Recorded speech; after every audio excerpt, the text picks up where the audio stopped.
Hi guys, welcome to another episode of Rock Bottom Airsoft. It's good to see you again. If it's your first time here, it is good to see you, and I hope you're going to stick around.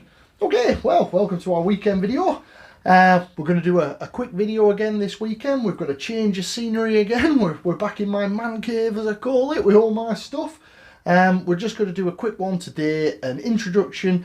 Could be more for beginners, but maybe some of you experienced players out there, it might clarify a couple of points for you, a bit of information. And what we're basically going to look at today is we are going to look at hop rubbers, or buckings, you might hear them called sometimes. So hopefully you'll find some of this information useful. As you all know by now, I always look at all things Airsoft at the weekend, which we normally put a video out on Saturday. And I'll normally get you a video out midweek, normally on a Wednesday. And those videos, I try to aim for them to be gameplays, but at the moment we've been doing a few more studio videos due to me being out of action. So if you have been enjoying my series of videos, then as always, please do subscribe to the channel. That way you won't miss any of my uploads. And with that out of the way, let's get straight into it. Okay, well, buckings or rubbers are quite an important part of the hop-up system, as many of you may know. And a lot of people, when they start looking at upgrading their replica in any meaningful way, you might very often start with your barrel group, such as your hop chamber, your hop arms, and your rubber, your nub, that type of thing. And you'll hear these terms bandied about. So what I'm doing today is an introduction to hop rubbers, mainly because one of my friends sent me a message from the channel just asking really what the different degrees of hop rubber meant and which hop he should buy. And I thought, well, yeah, maybe, you know, when you first start out or if you haven't really looked into it much, it can be a bit confusing. There's a lot of information out there, you know, and a lot of products where hop rubbers are concerned, you know, that it could get a little bit harsh. So what I thought I'd do is we'll just go through it very quickly today, and then you've got a better understanding of what the hop rubbers are. Now, the first thing to remember when you're buying a hop rubber, you get two different types. We have two main groups of inner barrel cut. When we say cut, we basically mean the little window on top of the inner barrel that the hop arm pushes the nub through, which makes contact with the BB and creates backspin using the bucking. So there's a little cutout on the barrel, on the inner barrel, which you might notice, and it is slightly different on two types of inner barrel. Now those two differentials normally is pistols and sniper rifles will have one particular type of cutout, and AEGs or automatic electric guns, they'll have another type of cutout. One is completely open, one is semi-closed off. So I'll not go too much into detail of that, but if you are buying a new hop rubber, make sure you buy the hop rubber for your particular replica, and in that, whether it's an AEG or whether it's a pistol or a sniper rifle. If it's a sniper rifle, you'll have a bucking similar to this. This is a maple leaf bucking, which I use maple leaf in my snipers, so that's for a sniper rifle. But again, that will also work in a pistol because of the barrel cut, the inner barrel cut. This, I know it says ASG on there, but I've actually used the ASG Ultimate rubber as testing. That's actually a G&G green rubber, which came out of a G&G replica. But that is an AEG hop rubber. You can see that there are distinct differences in the way they look. I hope you can make that out on camera. They basically look very different, so you should struggle to mix them up. But yeah, that's an AEG one, that's a sniper or pistol one. So always make sure that if you're buying for an AEG, you get an AEG bucking, and if you're buying for a sniper or pistol, you get a sniper or pistol bucking. Now, what does the bucking actually do? Well, the bucking has a number of functions. It goes over your inner barrel, and it basically provides the friction to the BB that creates backspin. That's its basic function. That's the main one you'd think about, because that's the hop up, and that's the difference that we may get by changing the hop bucking that we have. So the hop arm presses down on a nub, which pushes into the window on the inner barrel, which pushes the bucking down, and that makes contact with your BB, creates backspin, which is basically what hop up is. We put backspin on there to get better range on our BBs. Now it does have another function as well, and the other function is if you can make out on camera here, there's a narrow part at the end of the hop rubber, and that's what we call the lips, the bucking lips, and they seal up, in basic sense, they seal up with the nozzle to create good air seal. Now, you don't need to know too much about that, because that you know, if you're getting good air seal, you're getting good range and good shots. That's something you get into when you are doing upgrades. But ultimately, the shape of the rubber can have an effect on the feeding ability of your replica. So sometimes if you get misfeeds and you've changed your bucking, or BBs are jamming, then you know that could be very well down to your hop rubber and it not being very well compatible with the nozzle or with your particular replica. So those are the two functions. It creates the friction patch, which causes your BB to get backspin, and it creates air seal by sealing up to the nozzle. Now, the bit that gets a lot of people confused with hop rubbers is this, that you can make out on the Maple Leaf packaging. You have the different degrees, and the reason you have the different degrees is because the hop rubbers come in a variety of hardnesses, if you like, a bit like a tyre on a car. You get different compounds for different firmness.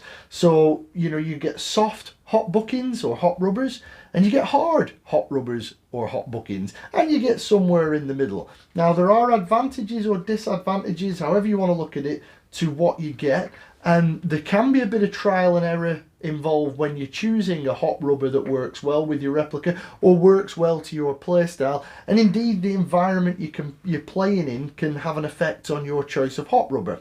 So basically, so that you can understand these numbers, a soft hop bucking, so a soft compound, would be between 50 to 60 degrees. So anything with 50 to 60 degrees on the hop rubber packaging or on the advertisement when you're ordering one, that's a soft compound, a soft rubber.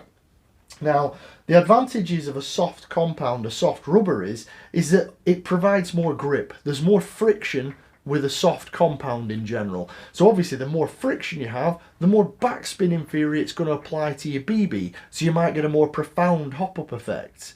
However, because the rubber is a soft compound, it's also less durable. In other words, it's easier to rip. And also, it's not going to last as long, because every time your BB is going through the hop chamber, obviously it's making contact with the rubber and it's slowly wearing it away. So a soft compound is going to wear away much more rapidly. Now, the other problem with soft compounds is, especially if you're like me, you play in forested areas, outdoors, and if you do get a colder climate, the soft compounds can be at risk of freezing up, which means that the rubber basically goes hard and brittle, or harder than it would normally be, which will change the characteristic of your replica. It may lead to jamming problems, or it may indeed lead to your hop-up being ineffective.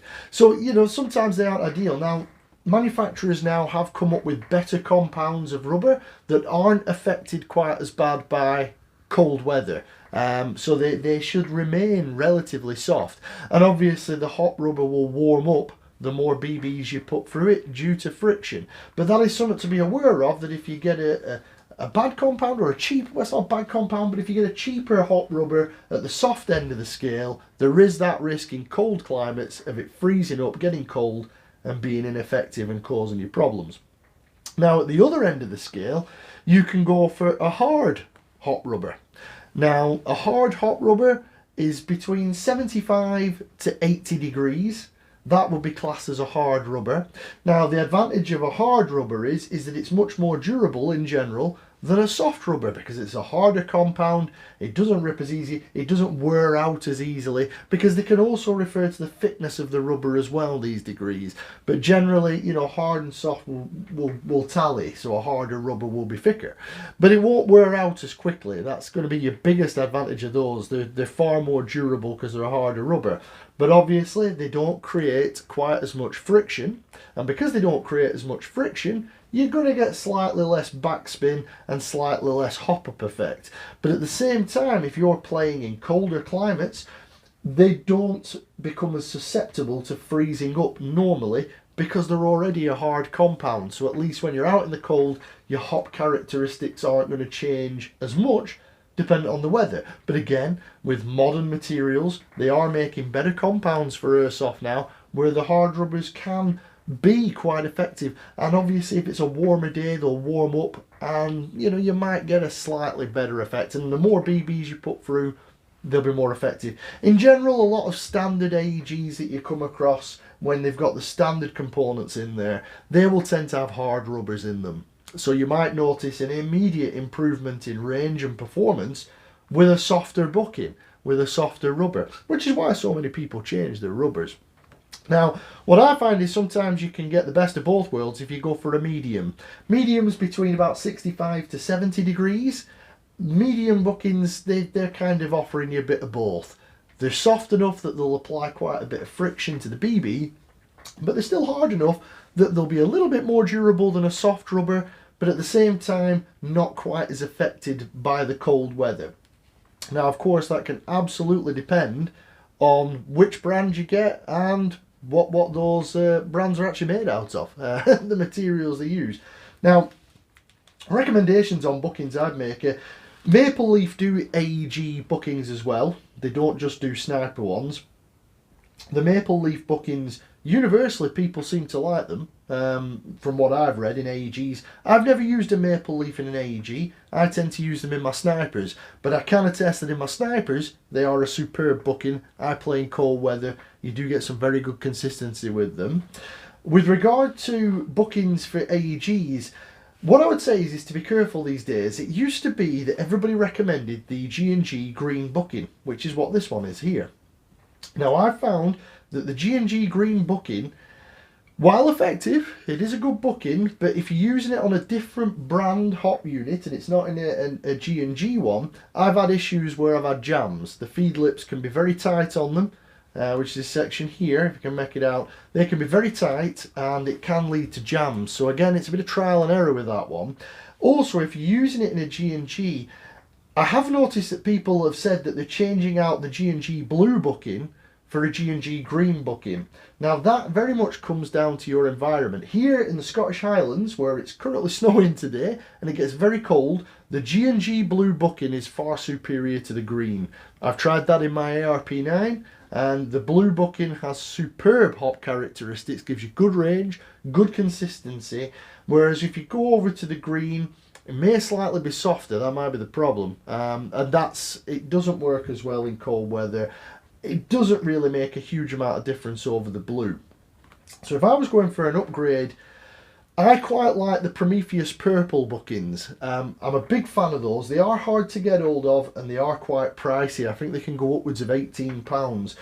You will notice a difference with the Promi purples. I've got a couple of those running in a couple of my EGs and they certainly function well. I'm currently doing testing with an ASG Ultimate Series bucking, and so far I've had good results with that. They don't look like much, they're just black, you know, just look like plain black rubber. They don't look like any special compound, but clearly they have put thought into it and they do work quite well. So that's buckings. Now normally when you buy a bucking, you should also get a nub. Now I hope you can make that out on camera, on the white background there. This is what we mean by a nub. A nub very often will be included, or you can buy aftermarket nubs. I know the Promi purples, they include a nub, and I would recommend using the nub that Prometheus supply. But what a nub basically does is a nub is connected to the bottom of your hop arm, and as the hop arm pushes in to the window, it's the nub that creates the pressure on the bucking to create the bulge inside, which contacts your BB, creates the backspin. I did do a video that was quite lengthy explaining exactly how the hop system works. So if you want more information on how any of this works, then go and have a look at that video. I'll put a link in the description. That tells you everything about how the hop system works. But today we're just looking if you're looking to buy upgrades. So that's as much as we'll go into what the nub is. But with nubs, for example, the easy way to explain it, they usually are a rubber compound, but if you used a hard plastic nub, which you can, such as this one, that's a hard plastic nub in there. If you use a hard plastic nub, then what you can find is that your hop bucking or rubber is going to wear out faster because obviously there's no give in it, and it's going to contact your BB with much more, it's going to be much firmer contact, so it's going to basically mean that it's harder for the BB to leave the barrel. So that can cause you problems, but if you set it up right, obviously you're going to get a lot of friction on there, and that can improve your hop effect as well. However, these days, after a lot of testing, I tend to use the standard cylindrical rubber nubs, but again, they come in different compounds, so do your research or just use the nub that's included with the bucking. Not all of them come with it, so double check they do. But in general, the nub can also have an effect on the accuracy of your hop system, the consistency, and how well your hop works. So that's your nubs. If you're buying a nub, you'll find lots of fancy things like H hop, S hop, R hop. We're going to get into those just now, but not in too much detail because it'll probably be very unpopular. R hop, I have seen friends that have done R hop. I personally don't use R hop, so I'm not the most knowledgeable on it in the world. I know the theory behind it, but these are what you would call normally a modification to standard hop up. So R hop, S hop, H hop, flat hop, these are all terms that you'll hear. Now if you want to go down these routes, H hop, as far as I know, it doesn't really create a huge advantage over somebody with a well set up standard hop unit, bucking and rubber. However, people might disagree with that. Let me know in the comments if you've had good effect with those H hops. But I know that R hop, people do get really good results with R hop, but you have to really know what you're doing when you set it up, and you have to take your time and get a really good job. The idea of R hop is, instead of just a flat nub touching on the top of your BB to create backspin, it creates the shape of the BB in the bucking, so you get a more even contact. You get much better consistency, better hop effect, and better range. So R hop is definitely something, you know, that could be an advantage. But that again, you know, it all depends on how well the R hop is performed. So that's something you can look into. There's loads of videos here on YouTube where people show you how to R hop. I think there's companies now that sell inner barrels that are pre-set up with R hop. But you'll come across loads of terms like S hop, H hop, all sorts of things like that. And to be honest, if you're new or you're just starting out, the best thing to do is get used to getting a good hop rubber, something that works well in your particular environment where you're playing, works well with your particular replica. And once you've done that, you will notice that you get a marked improvement in consistency and range. But to sum it all up, that's what we were covering today. So if you're buying a new bucking, first of all, make sure it's got a nub included, or you have a nub you want to use. Secondly, make sure that you get the correct bucking, so AEG or pistol or sniper, so it fits the cutout window in your inner barrel. That's very important. Next to look at is how soft or hard you want your bucking, dependent on your environment and your play style. Bit of trial and error, like I say, but generally, if you're getting a soft bucking, then you want to be looking in the 50 to 60 degree range. If you want a hard bucking, you're looking at the 70 to 80 degree range, well, 75 to 80 degree range. And if you want a medium bucking, around about 65 to 70, 75 degrees, getting a bit harder. But 65 to 70 degrees will be midway between the two. So when you're looking at the degrees, that's what you're looking at: soft, medium, or hard. And then with your nub, the world's your oyster. But generally, if you use the nub included with your hop bucking, you will notice a tangible improvement. And if you want to get more advanced with it, then do a bit of research into R hop, S hop, all those types of things, and see how you get on. So I hope you found that useful. I hope that's given you a bit of information you maybe didn't know. I hope you enjoyed the video. If you did like it, then please do drop a like below. That helps me out. If you're enjoying my series of videos, then always do subscribe to the channel. That way you won't miss any of my uploads. And apart from that, I really appreciate you watching. Thanks for watching the channel, and I will look forward to seeing you in the next one.